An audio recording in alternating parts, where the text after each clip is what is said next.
Bom dia, fãs de Jane Austen.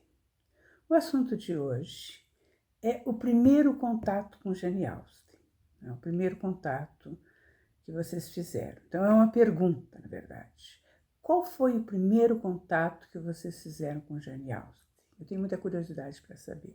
Foi em livro?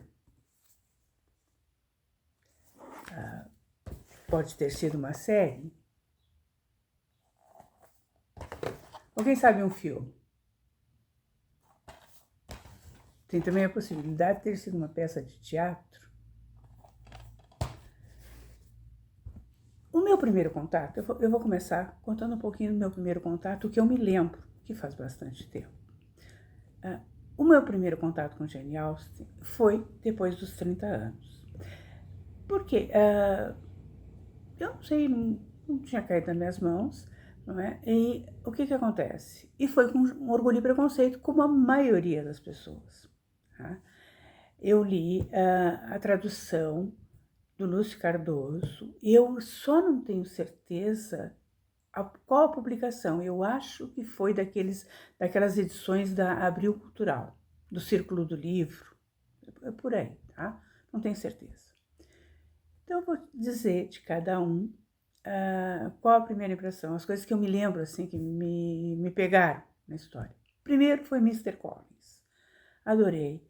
Aquela criatura tola, aquela criatura que se você desse corda, ele ia dizendo uma porção de bobagens, assim, muito, tinha uma certa arrogância, mas ao mesmo tempo uma tolice imensa. O Sr. Bennet também, que eu amei, sabia manipular muito bem ele para ele dizer as bobagens que dizia. E depois, Mr. Darcy. Mr. Darcy, eu gostei muito dele no início, porque ele dizia umas verdades muito rudes, mas eram verdades a respeito, por exemplo, da senhora Bennet, da família dos Bennet, né? Então, essas são só as primeiras impressões. Tem muito mais que hoje, depois de ler várias vezes, eu penso a respeito. O segundo livro, eu não vou dar ordem, assim, o segundo livro eu vou seguir pela publicação original. O segundo livro, Razão e Sentimento, eu li, na verdade, a tradução de Ivo Barroso, que é Razão e Sentimento, tá? Mas a maioria traduziu o título como Razão e Sensibilidade. Bom, eu me apaixonei por um capítulo, que é o capítulo no qual John Dashwood e a esposa Fanny conversam assim, muito civilizadamente, né? Vamos pôr umas aspas aqui, enquanto dar o menos possível da herança do pai e ajudar a viúva do pai dele, que era a madrasta dele, e as irmãs, as meias irmãs. É um primor de conversa, assim, de cinismo, né? Um tentando convencer. Os dois eram terríveis, eram horríveis como pessoas, né? Mesquinhos e tal. Então, eu acho aquele capítulo, assim, fabuloso. Eu não me lembro se é o segundo, terceiro capítulo, isso eu não me lembro mais, não é? E tem um outro detalhe, assim, dos personagens principais, eu morro de inveja de Elinor Dashwood. Eu queria ter o autocontrole daquela criatura. Quando, diante de uma circunstância assim, eu não me enfurecer, o que é mais fácil acontecer comigo, né? Eu acho Elinor, assim, fantástica, mas nunca vou chegar lá, nunca vou chegar lá. Depois, eu gostei muito a ler, por exemplo, a tradução, bom, já falei, a tradução é de Ivo Barroso. Mansfield Park, eu gostei muito a ler. Eu consegui aquela tradução da Raquel de Queiroz, assim, eu já tinha começado o Jane Austen em português, não é? A Fanny, que é a protagonista, no início, assim, aquela Fanny menininha me deixou com o coração pequenino, de ela ter que sair da casa dela, por pior que fosse. Ela era uma menina, acho que ela tinha 9 anos, ir para a casa de uns tios, numa outra condição social, com umas primas, assim, bem maldosinhas, aquela maldade de criança, sabe? Então, depois, quando ela fica mais carola, assim, que ela vai crescendo, vai ficando muito religiosa, tudo muito certinho, eu até perdoo, porque eu dou um desconto, porque realmente eu acho que era uma forma de sobreviver ali. Ela ser exatamente muito correta, e então não tinha muito o que falar dela, nem as primas, né? E dos personagens, tem 2 personagens que eu gosto muito. Tá? Um é a Tia Norris, que é uma criatura muito dissimulada. Tudo que ela faz em prol dela mesma e utiliza os outros. Eram pequenas coisas que eu digo, sempre tem alguém na família ou conhecido que age como a Tia Norris, certo? Por exemplo, a Fanny ir para a casa dos Bertrand foi ideia dela. É como se fosse ela que fosse tomar conta da Fanny. Não tomou. O serviço era para o outro. Ela só queria levar o cartaz, digamos assim, a fama de que ela era uma boa pessoa. É muito bem construída a Tia Norris. Eu fico imaginando em quem a Janiel se inspirou para a Tia Norris. Devia ter alguém na família com algum daqueles defeitos. Né? E depois o outro, eu tenho que confessar, assim, é o meu crush, como se diz hoje em dia, Henry Crawford. Me julgue, não vou falar mais nada, tá? Vocês digam aí depois o que penso dessa minha queda por essa criatura. Emma. Bom, Emma, sempre que eu li, e até hoje eu acho um bocadinho irritante. Digamos assim, Emma vê como a Jane Austen conseguiu fazer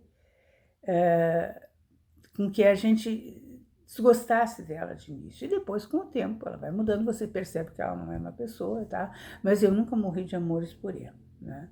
E eu lembro que eu falei isso para o Ivo Barroso, uma vez que eu estive no Rio e que conversei com ele. Ele disse assim, eu disse, não gostou, mas a nossa doce Emma, ele era apaixonado por Emma, eu acho. Gosto muito do personagem Mr. Knightley, gostei assim da firmeza, assim, daquela criatura de caráter, de bom caráter e muito seguidor das suas normas. Eu gostei bastante. E gostei demais da senhora Elton, que é a criatura mais sem noção, mais mal educada. Ela achou, chegou, tô arrasando, não quero nem saber. Tenho dinheiro, porque na verdade o que ela tinha era dinheiro, educação não tinha quase nada, não é? E se instalou, achando que podia se meter na vida de todo mundo também. Não bastava a Emma, né? Mas a Emma tinha outros propósitos, e os dela não, eram só mais pequenas grosserias, né? Mas acho também um ótimo personagem, né? A Abadia de Northanger. A Abadia de Northanger, boa parte das pessoas dizem, mas eu menor. Realmente era um romance inicial e é sobre jovens, mas tem muito humor. Tem muito humor. E eu gosto daquele, digamos, não é um estudo, né? Da amizade da Isabela e da Catherine, que às vezes a gente pensa, nossa, mas que maldade e tal, mas é uma coisa comum de amizades de gente jovem. Depois, lá pelas tantas, está errado, alguma coisa acontece e as pessoas se desligam. Eu acho que é um bom exemplo de amizades para essa idade, não é? E aí tem outro, não é exatamente um crush, mas tem outro que eu adoraria namorar, era o Mr. Tilney. Porque ele era alegre, ele fazia piada, ele era descontraído, ele não levava a vida numa boa. E eu tive um namorado mais ou menos assim, super alegre, gostava de brincar, de fazer brincadeiras assim. E eu acho que por isso que ele, como namorado, seria ótimo. Principalmente o primeiro namorado, ter um namorado bem tranquilo. Né? Por último, a Persuasão. Persuasão é um romance maduro, que traz algumas coisas bem rudes quando fala da família.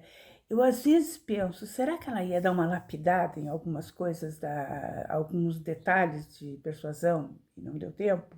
Porque ela não publicou em vida, né? Não sei. E tem o amor maduro, um amor que passou por vários problemas, e o Capitão Ian. E no final ele escreve aquela bela carta de amor, todo mundo conhece, e a carta, eu acho que de Persuasão é de conhecimento mundial, vamos dizer assim, mas é uma carta que se a pessoa observar direito, assim, ele está dizendo, ele se declara totalmente que nunca esqueceu, que sempre esteve no coração dele, mas que se ela não quisesse, ele ia embora, sabe? Ia, não falava mais nada e estava acabado. A vida como ela é, segue, não é? Então, essa maturidade me agrada muito em persuasão. Bom, essas são as minhas primeiras impressões, as que eu lembro. Tem uma coisa que eu provavelmente, na época, quando li, já me esqueci. Eu ando muito esquecida. Então, agora eu retomo a pergunta. Qual foi o primeiro contato de vocês? Não importa se foi livro, se foi filme, o que foi. Não interessa. Me contem o que vocês acharam. Vamos supor, vocês podem ter lido 2 livros que se interessaram, ou viram um filme e depois leram um livro. Me contem aí, eu gostaria muito de saber. Até o próximo vídeo.